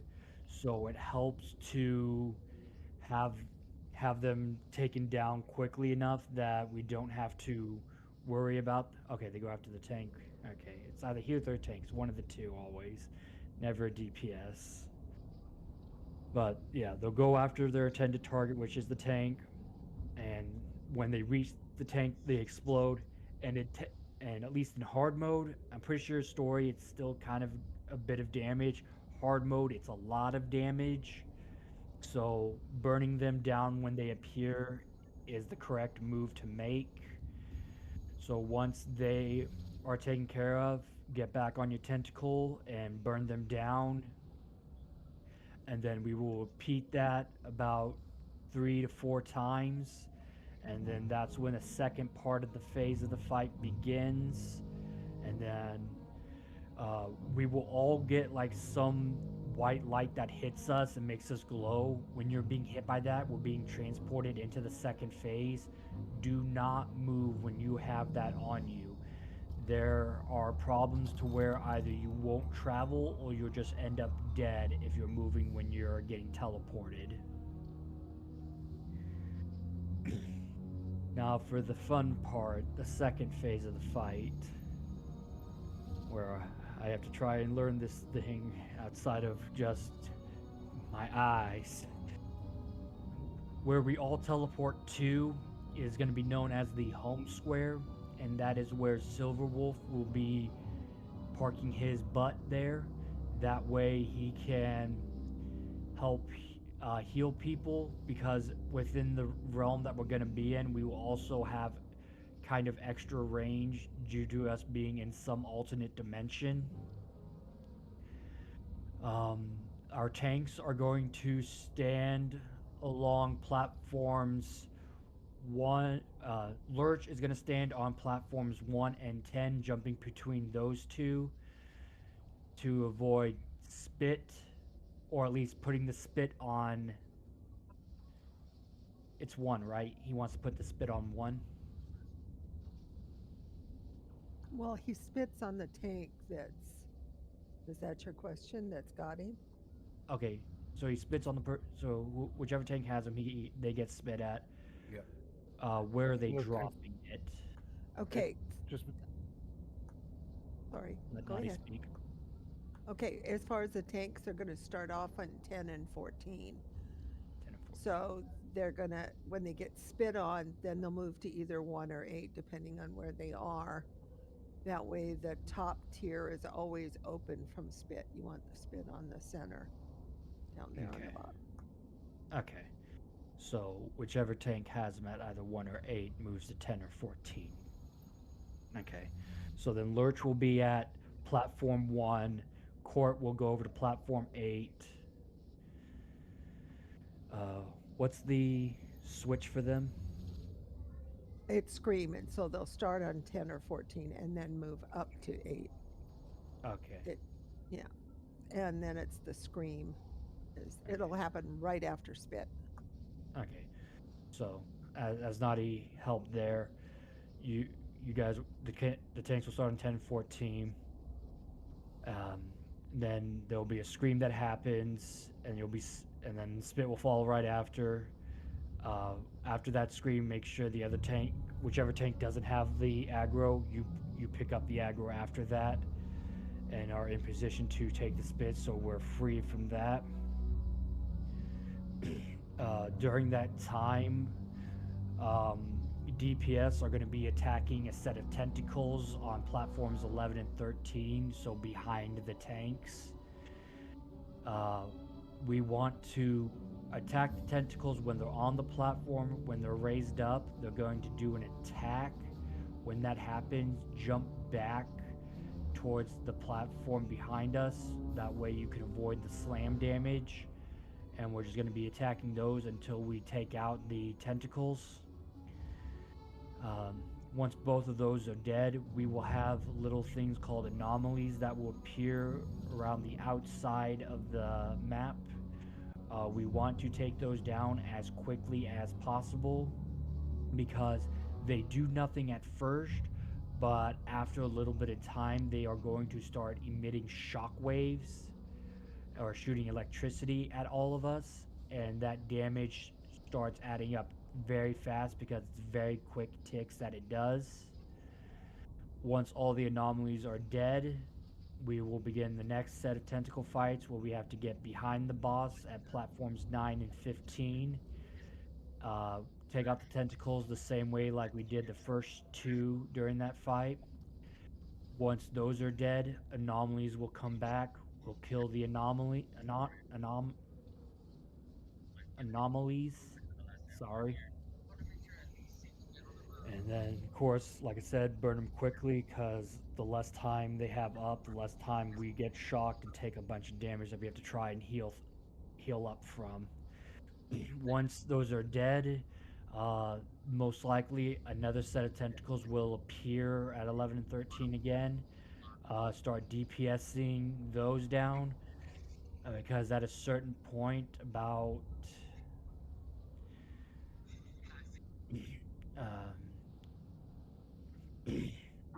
because once we have one, if not both tentacles destroyed, so Terra from Beyond, she should be around 12-13% health. We enter another burn phase.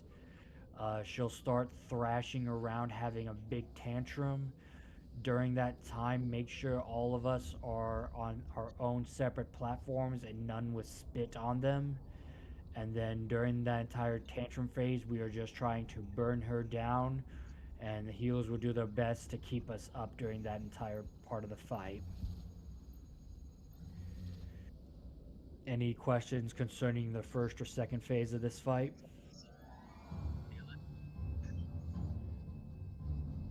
Anything I have forgotten, Naughty? Not for story mode. Are they going to call out the percentages as they go down? Yes, let's have tanks please call out your percentages of your tentacles as they are going down. I'm sorry. I do have one thing to say because I'm not sure if you mentioned it or not, but go ahead. When they fight, when they're fighting the tentacles, they stand a little bit off to the side so that the healers can reach them. Yeah, like don't fully stand with your back to the boss. Stand over to the side outside so the healer can see you and heal you, but do keep the tentacle faced away from the group. That way we're not taking slam damage.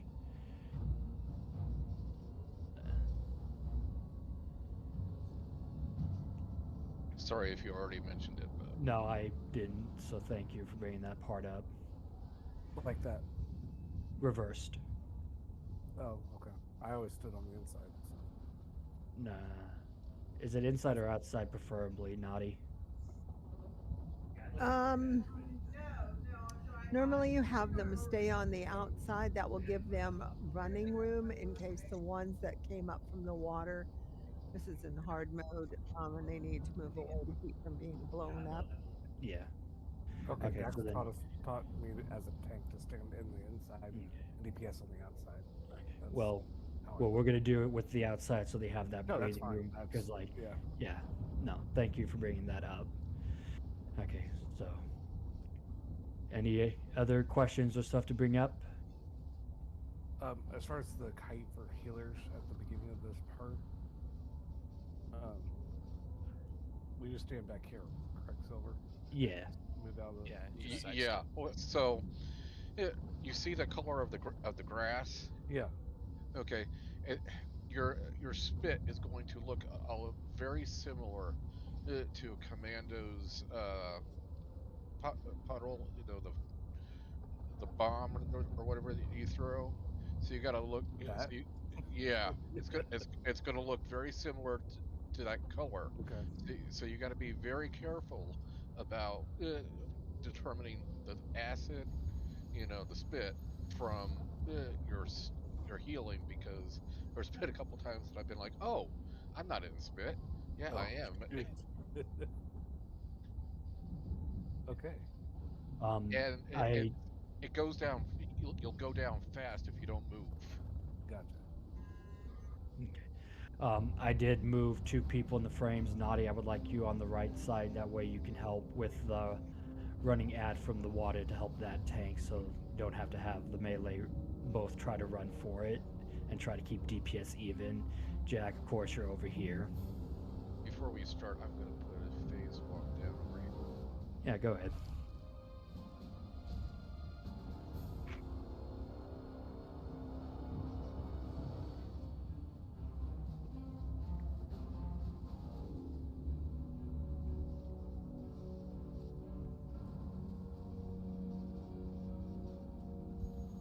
Okay.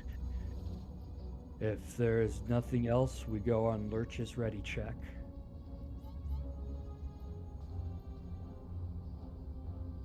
Three, 2, 1.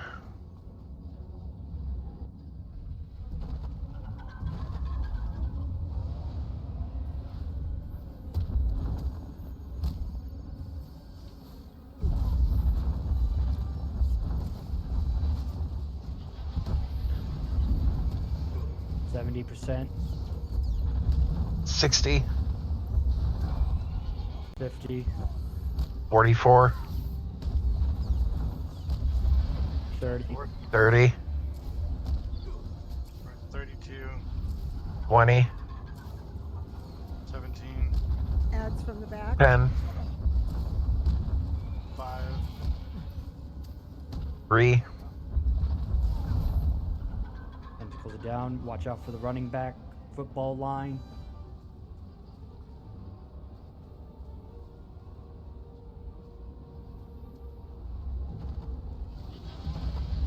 Tentacles back up.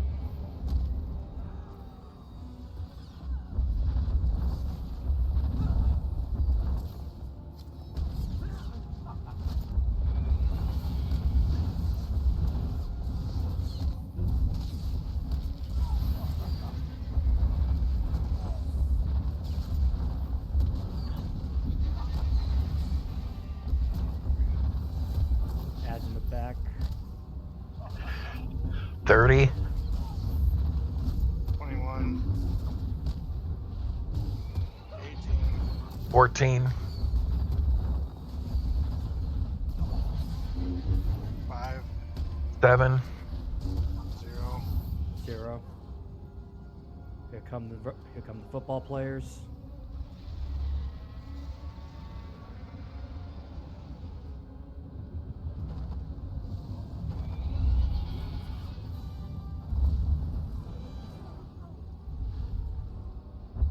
Back on the tentacles.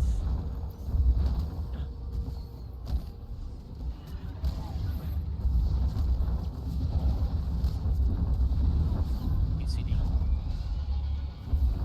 65, I've got a taunt of 48, Ads in the back. 35,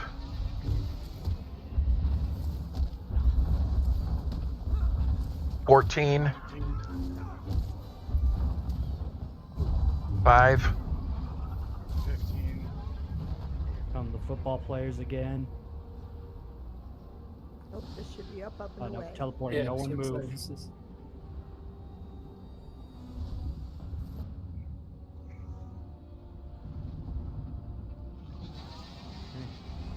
get this party started. Was it right or left tentacle that we were going to first? Left? We'll go left. Okay, I went to the left first.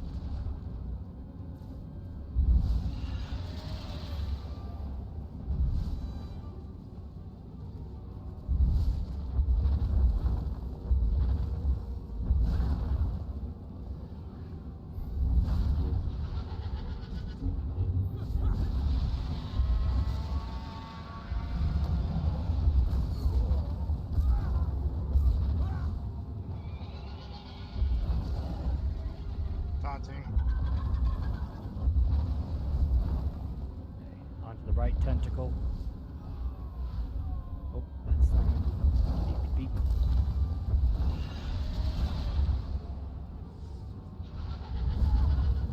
Okay, you don't have to taunt her back until she screams again. I didn't. So I figured why she was off.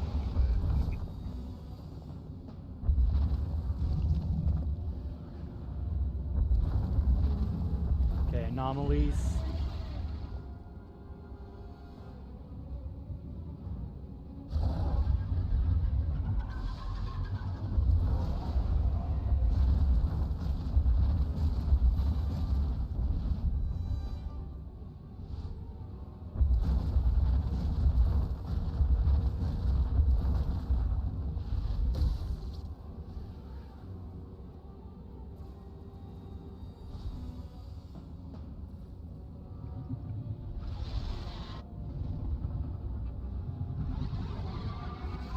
Okay. Should be all of them. So now the tentacles in the back.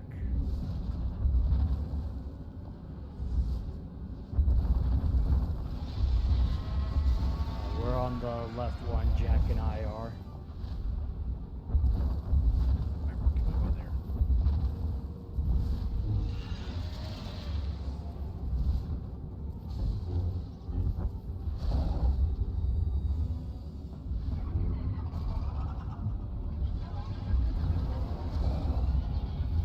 Wow, for a while you guys weren't rendering. I thought I was up there all by myself.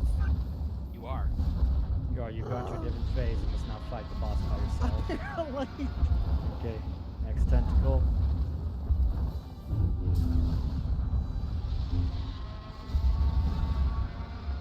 Jump too soon. What's up?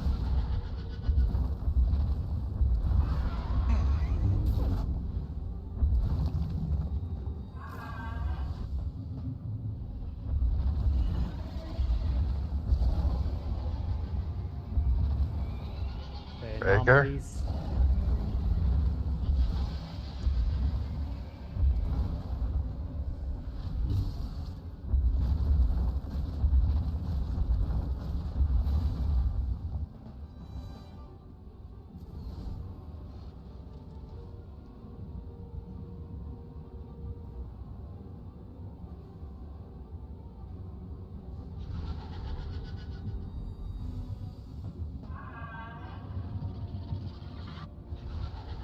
We'll go for the left tentacle in the front.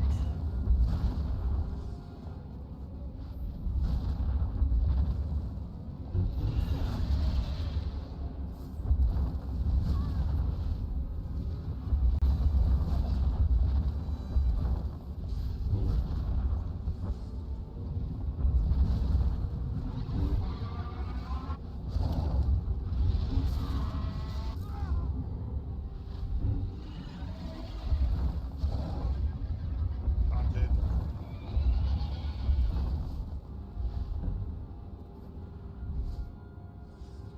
Oh wow, so we must have Tantrum. been split tentacles on that one. Go into tantrum, so everyone make sure you're by yourself and start burning the boss.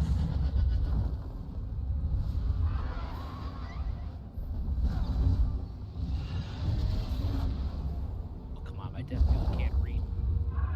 Yeah, same. I can't even do my bombing run.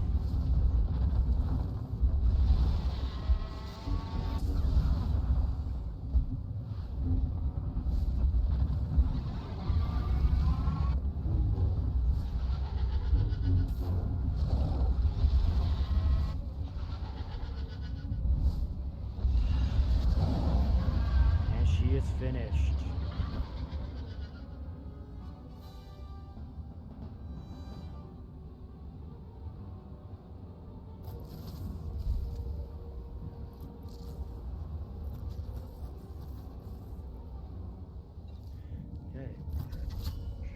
that is it, everybody.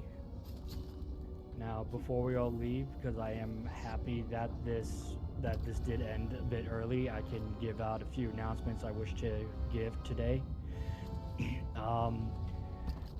For next week and the week after, so the week of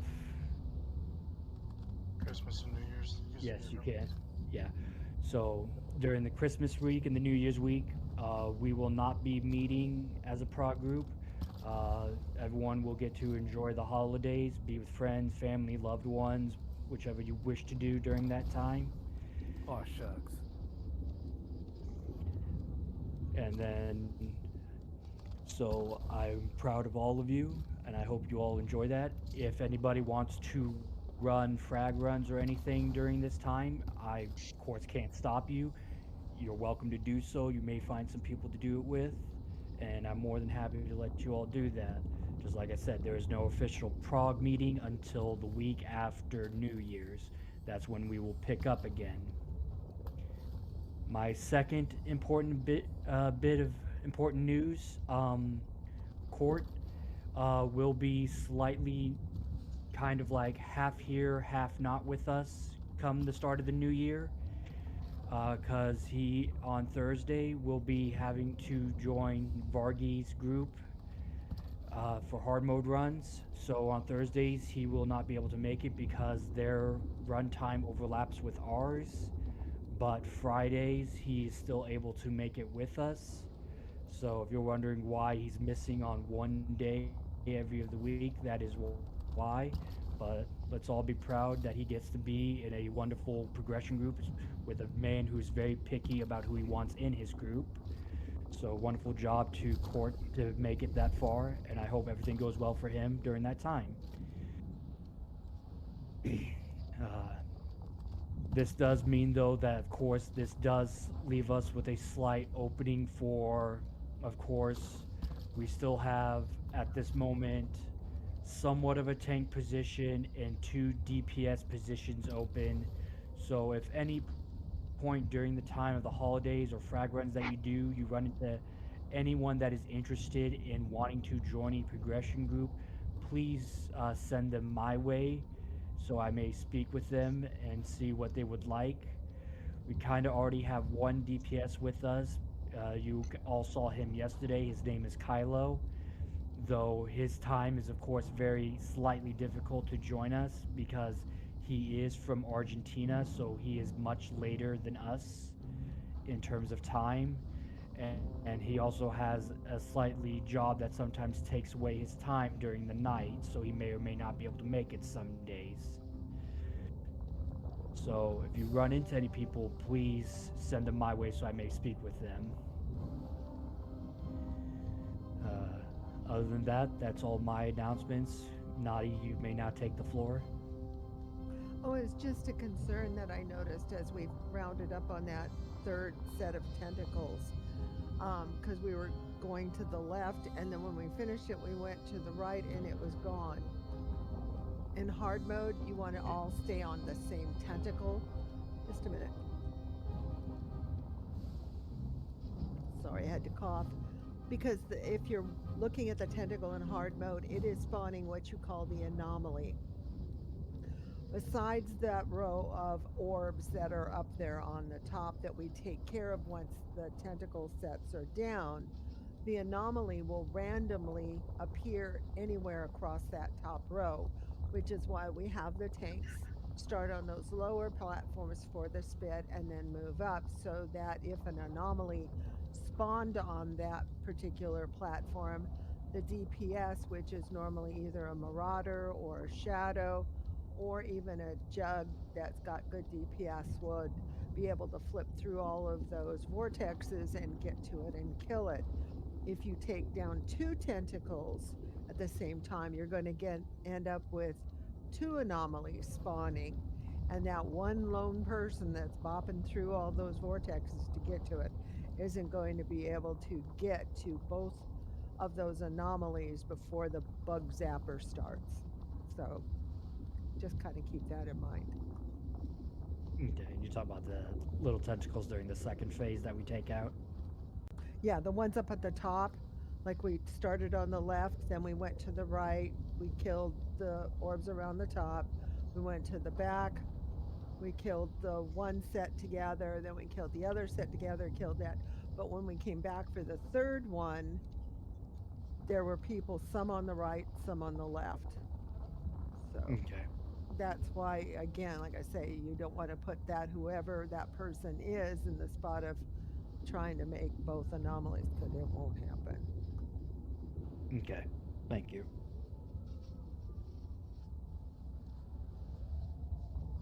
But okay, with that, tonight is now officially over.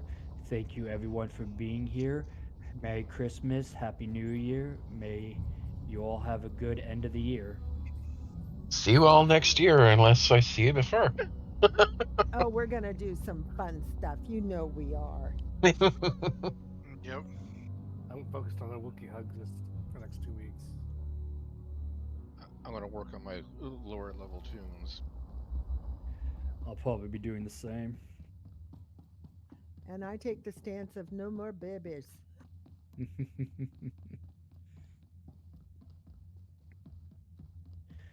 Have a wonderful night, everyone. Thank you for being here for this 2 runs until the start of next year.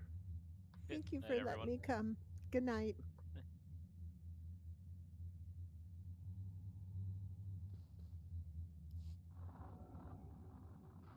I thought we'd had it, Chancellor. That Trandoshan might as well have been made of Durasteel. And that Hypergate just kept spewing machines and beasties. Excuse me, Major. Machines? Beasties? Perhaps you're not quite recovered from your exertions in the field.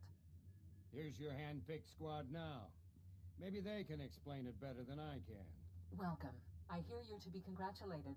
Kefis is dead, the Hypergate is closed, and our Gree allies on Acer are safe.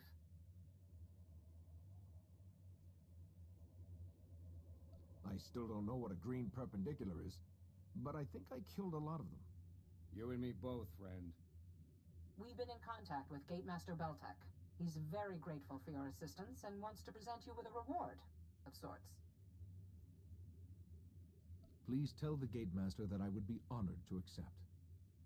I don't think he was going to take no for an answer. Chiligakia, Karadachia, Chogi no Chini. Bildim, Biche Shana, Shanalaza, Cheler Doruk. Sidi Enemi, Chude, Carmen Ergam Chonam.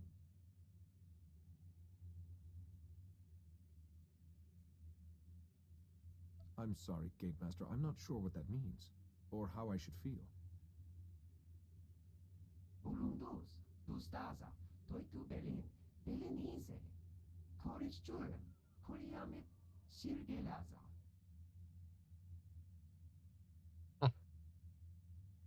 Oi, Tidakade, Turin Borgash Ergenchonum. You should be honored. It doesn't translate well, but Gatemaster Beltec just gave you the highest title in Gree society. I appreciate the act, even if I didn't fully understand it. As long as we're handing out rewards, here's mine. Me and my boys never would have survived this station if you hadn't shown up. Thanks. The Republic is in your debt as well. We may never know why Kefis opened the Hypergate, or what the Dreadmasters were planning, but you stopped them here. Wherever the Dreadmasters may strike next, I hope we can call on you again. Until then, safe travels.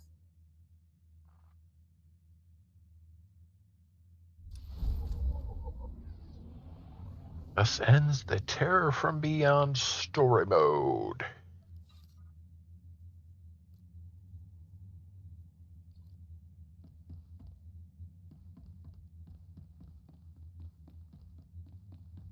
As you heard in the announcements, we'll be taking a break for a couple weeks. See what we have on tap for after the break. Until then, there's Adventures of Waymaidu. I hope you'll continue to join me. Until then, this is Lurk signing off. God bless. 10-7. May the Force be with you over and out. Hey everyone, your favorite Mutant Lurch here. I hope you enjoyed this video. If so, leave a like, a subscription, and hit that notification bell. That way you'll always know when another video is headed your way. If you're curious about the specs to my PC, what mods I use, what gear I use, and how you could support the channel, you'll find all that information down below in the description. I hope to see you in the next video. Ha ha!